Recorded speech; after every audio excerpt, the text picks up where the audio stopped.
What's going on, everybody? Welcome back to my channel. Today I'm kicking it off a brand new series called Tools That Help Me Survive Juvenile Corrections. All right.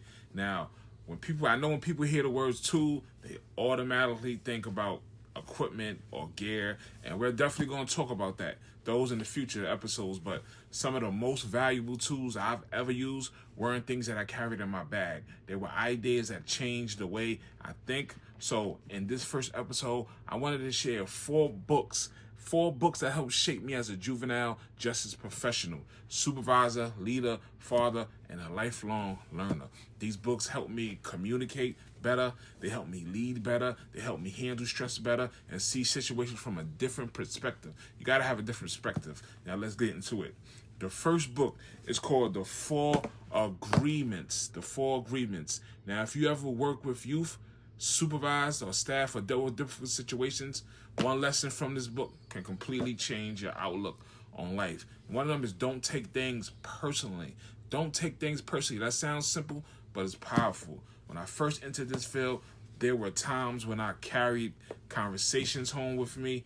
A youth might say something slick, disrespectful. A staff might challenge me or whatever to a decision I made. Someone might criticize my work. And sometimes I replay those moments over and over and over in my head. But this book right here, I'm telling you, this book right here helped me change my reaction based on what's going through internally. Their words often have more to do with them than they have to do with you. It's not personal. That lesson helped me stay calm. It helped me stay professional and focus on solutions instead of emotions. Working in juvenile corrections, you can't survive if you take everything personally. You're not going to survive. And this book helped me understand that. It really did help me understand that. So the second book is Why Managers Fail and Leaders Prevail. This is a book that hit me in a point in my career when I was growing into my leadership position. One thing I've learned is that having a title doesn't automatically make you a leader. People might have to respect your position, but they choose whether or not they trust you. Now, this book right here, I'm telling you, would challenge me to think differently about leadership.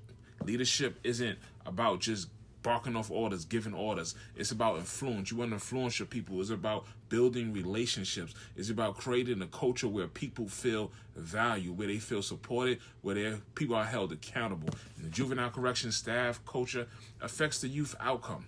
When staff communicate effectively, support one another, operate professional, youth notice it. When leaders create a positive culture, everybody benefits. Everybody benefits. This book reinforced that leadership is not about being in charge. It's about taking care of the people that you are in charge with. That lesson has stayed with me throughout my entire career. So the next book is The 7 Habits of a Highly Effective People. I know y'all read this. This right here is a classic. One of them is be proactive.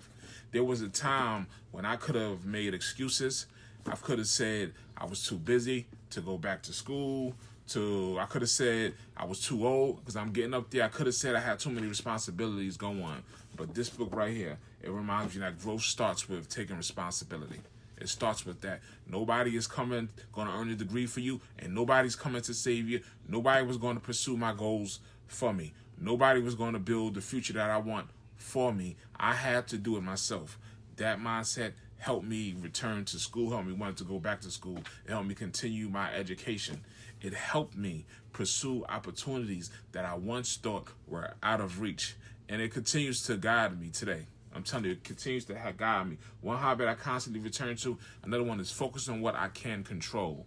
When you work in juvenile corrections, there are a lot of things outside of your control that you can't stop. But there are always things within your control. So you do what you can do. Your attitude, you can control. Your preparation, you can control. Your effort, you can control. Your professionalism, you can control. Your growth, you can. This book helped me focus my energy where it mattered the most. Now, the fourth book is a special one for me. It's called Never Finished by David Goggins. Whoever knows David Goggins, I know he is a mental toughness beast. Anyone who's worked long shifts, worked overtimes, doubles, emergencies, staffing situations, all difficult assignments, understand what it's like to be mentally exhausted. What I appreciate so much about this book, it reminds me that growth doesn't happen when things are comfortable. You have to get out your comfort zone. Growth happens when you continue to move on despite being uncomfortable. Now, whether it's your fitness goal, your financial goals, your career goals, your educational goals, or your personal development goals, there will always be obstacles. There's always going to be obstacles. There's always going to be a reason to quit. And this book right here challenged me to ask myself simple questions, right? What else am I capable of? Right? That mindset that helped me pursue goals that once seemed impossible. It reminded me that discipline often matters more than motivation, because motivation fades. Motivation comes and motivation goes. But discipline keeps you moving. And in this field, discipline is one of the most valuable tools you can have. David Goggins is a beast. And when I look at these 4 books right here, I love them.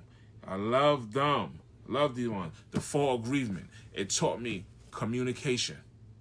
Why Managers Fail and Leaders Prevail. The 7 Habits of Highly Effective People.